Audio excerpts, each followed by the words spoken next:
Hello student, তোমরা যারা আমায় বিভিন্ন ভিডিওর কমেন্ট বক্স বা পার্সোনালি মেসেজ করছিলে যে স্যার আইডিসি ইকোনমিক্সের নোটস বা সাজেশন বা সিলেবাস দিতে, তো তোমাদের আজকের ভিডিওটা কিন্তু তোমাদের জন্য খুবই ইনফরমেটিভ হতে চলেছে। কারণ আমি ক্যালকাটা ইউনিভার্সিটি আন্ডারে যারা সিসিএফ সিলেবাসের ফার্স্ট সেমিস্টার, সেকেন্ড সেমিস্টার বা থার্ড সেমিস্টারে 2025-এ যারা আইডিসি ইকোনমিক্স সাবজেক্টটাকে চয়েস করে রেখেছো, তাদের কিন্তু আজ সিলেবাস, সাজেশন এবং এক্সাম প্যাটার্ন বলে দেবো।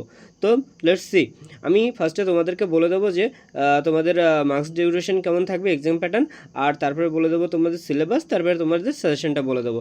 তো ভিডিওটা শুরু করা যাক। তোমাদের ফার্স্টে দেখো আমি এখানে সাজিয়ে রেখেছি যে মার্ক করে দিচ্ছি যে এক্সাম প্যাটার্ন গ্রুপ এ এবং গ্রুপ বি দুটো পোর্শনে থাকবে। গ্রুপ এর মধ্যে থাকবে 20টা প্রশ্ন, 20টার মধ্যে থেকে তোমাদের 20 নাম্বারের থাকবে। তো 20 নাম্বার কেমনভাবে থাকবে দেখো, এসএ কিউ টাইপের থাকবে, ঠিক আছে। 10 × 2 মানে 2 মার্কসের 10টা, ঠিক আছে, এসএ কিউ টাইপের। এখানে তোমাদের 15-16টা বা 18টা এরকম প্রশ্ন থাকতে পারে, যেখান থেকে 10টা তোমাকে অ্যান্সার করতে হবে, ঠিক আছে। আর গ্রুপ বি এর মধ্যে কিন্তু তোমাদের 30 মার্ক থাকবে। সেই 30 মার্কটা তোমাদের ওখানে 8টা বা 9টা প্রশ্ন থাকবে, সেখান থেকে 8টা বা 9টা প্রশ্ন থাকবে, সেখান থেকে কিন্তু তোমাদের 5 মার্কস, দাঁড়াও, ফাইভ ফাইভ মার্কসের কিন্তু 6টা প্রশ্নের অ্যান্সার করতে হবে। টোটাল তোমাদের এই পেপারে কিন্তু 50 মার্ক, ঠিক আছে। তো তারপরে দেখো তোমাদের সিলেবাসটা একটু আমি বলে দিই। সিলেবাসটা এখানে তোমরা স্ক্রিনশট করে নেবে। এলিমেন্টারি মাইক্রোস্কোপ বা কনসেপ্ট, প্রাথমিক ক্ষুদ্র অর্থনৈতিক ধারণা। প্রাথমিক ক্ষুদ্র অর্থনৈতিক ধারণার মধ্যে কিন্তু তোমাদের একাধিক এখানে টপিকস আছে, যেগুলো আমি কিন্তু আর ডিসক্রাইব করতে গেলে কিন্তু ভিডিওটা অনেক বড় হয়ে যাবে, ঠিক আছে। এখানে ইংলিশ বাংলা দুটো ভার্সানে লেখা আছে। তোমরা কিন্তু ইংলিশ ভার্সান বা বাংলা ভার্সানে, যার যে ভার্সান সেই ভার্সানে তোমরা কিন্তু পড়ে নেবে, ঠিক আছে। এটা হচ্ছে ফার্স্ট, যেটা হচ্ছে খুব প্রাথমিক ক্ষুদ্র অর্থনৈতিক ধারণা। নেক্সট হচ্ছে যারা তোমার আরেকটা হচ্ছে তোমার এলিমেন্টারি মাইক্রো ইকোনমিক্স কনসেপ্ট, প্রাথমিক সমষ্টি অর্থনৈতিক ধারণা। নেক্সট আছে হচ্ছে তোমার থার্ডে প্রাথমিক অর্থনৈতিক উন্নয়নের ধারণা, অ্যান্ড ফোর্থে তোমাদের জাতীয় অর্থনৈতিক প্রাথমিক ধারণা। এই হচ্ছে তোমাদের ইকোনমিক্সের তোমার সিলেবাস এখানে এই চারটেই। বাদ বাকি আমি তোমাদের এবার সাজেশনটা বলে দিই। সাজেশনটা হচ্ছে 5 নম্বরের প্রশ্নগুলো আগে বলে দিই। 5 নম্বরের প্রশ্নগুলো করলে কিন্তু তোমরা এর ভেতর থেকে 2 নম্বরের কোশ্চেনগুলো পেয়ে যাবে। কারণ এই প্রশ্নগুলো এইভাবেই সাজানো যে তুমি 5 নম্বরে করলে 2 নম্বরগুলো ওর মধ্যে থেকে আসলে তুমি লিখে ফেলতে পারবে। পুরো সিলেবাস এখানে কমপ্লিট করা যেহেতু, ওই জন্য তোমরা একটা প্রশ্ন বাদ দেবে না, এবং এখানে যে প্রশ্নগুলোর মাথায় স্টার মার্ক করা আছে সেই প্রশ্নগুলো একদমই বাদ দেওয়া যাবে না, ঠিক আছে। তো চলো প্রশ্নমান 5 এবং খুব সুন্দরভাবে ইউনিট ওয়াইজ সাজেশনগুলো রাখা যে ফার্স্ট ইউনিট থেকে সেকেন্ড ইউনিট থেকে কোন কোন প্রশ্নগুলো আসবে, সেগুলো কিন্তু তোমাদের ফার্স্ট ইউনিট থেকে দেখো কটা প্রশ্ন রেখেছি। ফার্স্ট ইউনিট থেকে রেখেছি ফার্স্ট প্রশ্নটা দেখো, কোনো দ্রব্যের চাহিদা বলতে কী বোঝো, চাহিদার নির্ধারক বিষয়সমূহ আলোচনা করো। অথবা এই প্রশ্নের একটা অথবা দিয়ে রেখেছি। প্রশ্নটা এমনভাবে আসতে পারে যে চাহিদার সূত্রটি লেখো, এই সূত্রটি দুটি ব্যতিক্রম উল্লেখ করো, বা চাহিদা নিয়ন্ত্রক বিষয়গুলি ব্যাখ্যা করো, বা তোমার হচ্ছে এগুলো কিন্তু ইংলিশ ভার্সন বাংলা ভার্সানও দুটো ভার্সানেই দেওয়া আছে। যারা ইংলিশ ভার্সানের স্টুডেন্ট তারা কিন্তু ইংলিশ ভার্সানে লিখবে বা দেখে নেবে, যারা হচ্ছে বাংলা ভার্সানের স্টুডেন্ট তারা বাংলা ভার্সানে দেখে নেবে। তারপরে 2-এর দাগে দেখো চাহিদার দাম, স্থিতিস্থাপকতা নির্ধারক বিষয়গুলো আলোচনা করো, এবং 3-এর দাগে আছে চাহিদার দাম, স্থিতিস্থাপকতার সাথে বিক্রেতার মোট আয়, গড় এবং প্রান্তিক আয়ের সম্পর্ক রেখাচিত্রের মাধ্যমে সাহায্যে বিশ্লেষণ করো। কারণ এই যে তোমাদের আইডিসি ইকোনমিক্স সাবজেক্টটা, এখানে কিন্তু তোমাদের একটু ট্যালি এই টাইপের রেখাচিত্র আকারে কিন্তু তোমাদের কয়েকটা প্রশ্ন দেখাতে হতে পারে। তোমাদের অ্যান্সার শিট যদি না থাকে, তোমাদের যদি নোটস লাগে, তোমরা কিন্তু ভিডিওর কমেন্ট বক্সে কমেন্ট করতে পারো, আমি কিন্তু তোমাদের নোটসও দিয়ে দেবো, ঠিক আছে। আর নোটসের জন্য কোনো টাকা লাগবে না। তারপরে দেখো 4-এর দাগে উৎপাদন বলতে কী বোঝো, উৎপাদনের মূল উপাদানগুলো কী কী। 5-এর দাগে সমকালীন সময়ের উৎপাদনে পরিবর্তনশীল উৎপাদনের প্রতিদানের বিবৃতি রেখাচিত্রটা সাহায্যে ব্যাখ্যা করো।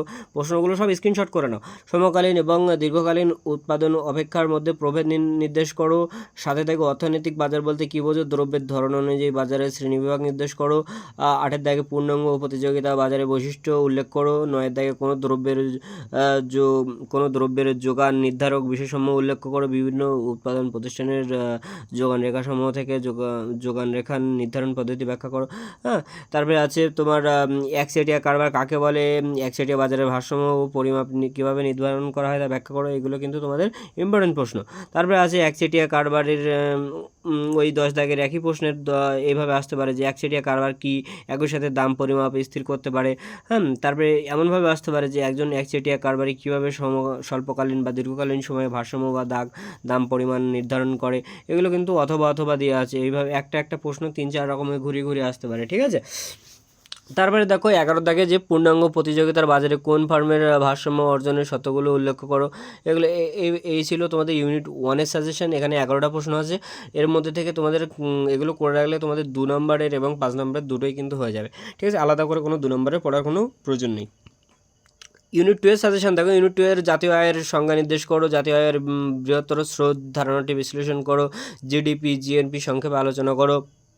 তারপরে এমনভাবে আসতে পারে জাতীয় আইপি জিডিপি কী বা জিএনপি এর পার্থক্য কী বা এর ফুল ফর্ম কী, জিএনপি তারপরে এনএনপি বা এনএনপি এর নির্ধারণ কাকে বলে। এই ধরনের প্রশ্ন কিন্তু খুবই ইম্পর্টেন্ট, এগুলো কিন্তু 2 নম্বর এবং 5 নম্বরের জন্য এই ধরনের প্রশ্ন আসবে।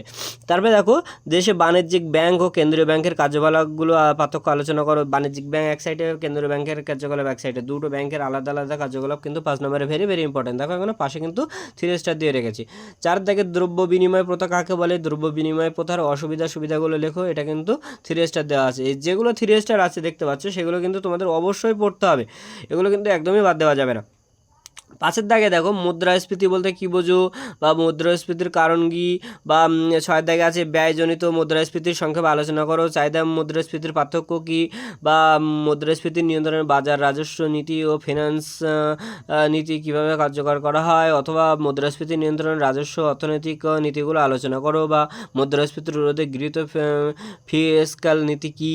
হ্যাঁ, এগুলো কিন্তু এই 5 দাগে বা 6 দাগের যে প্রশ্নেরও কিন্তু অথবা হিসাবে এই ধরনের প্রশ্ন আসে, যে একটা প্রশ্নের কত রকমভাবে ঘুরিয়ে ঘুরিয়ে আসতে পারে, এই অথবাই সেগুলো দিয়ে রেখেছি, ঠিক আছে।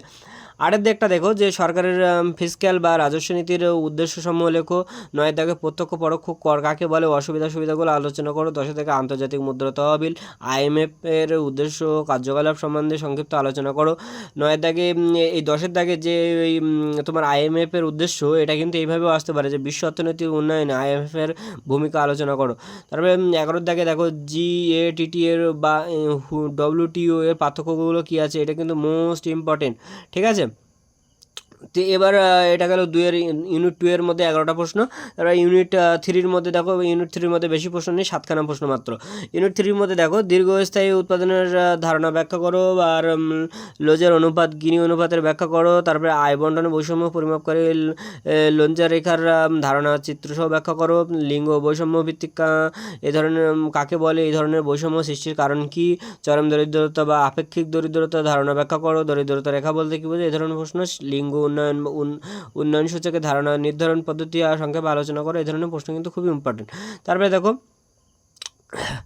যে ইউনিট 4 থেকে যে প্রশ্নগুলো ইম্পর্টেন্ট, ভারতে 1991 সালে গৃহীত অর্থনৈতিক সংস্কার কর্মসূচির মূল উদ্দেশ্য কী ছিল, এই সংস্কার নীতিগুলো কী কী ছিল, এই নীতির গ্রহণের কারণগুলো ব্যাখ্যা করো। তারপর সংক্ষিপ্ত টিকা, ভারতের অর্থনৈতিক সংস্কারের উদ্দেশ্য, হ্যাঁ, এই ধরনের আলাদা আলাদা আসতে ভারতের নীতি আয়োগের কার্যক্রমগুলো, ভারতের অর্থনৈতিক উন্নয়নের নীতি আয়োগের ভূমিকা, এই সমস্ত প্রশ্নগুলো খুবই ইম্পর্টেন্ট। তো এগুলো ভালোভাবে পড়লে কিন্তু তোমাদের এসএকিউ কমন পেয়ে যাবে, যেটা আমি আগেও বলেছিলাম, ঠিক আছে। সরি। তো নিচে একটা ডেমো কোশ্চেন আমি দিয়ে রেখেছি যে কেমন ধরনের প্রশ্ন তোমাদের আসতে পারে।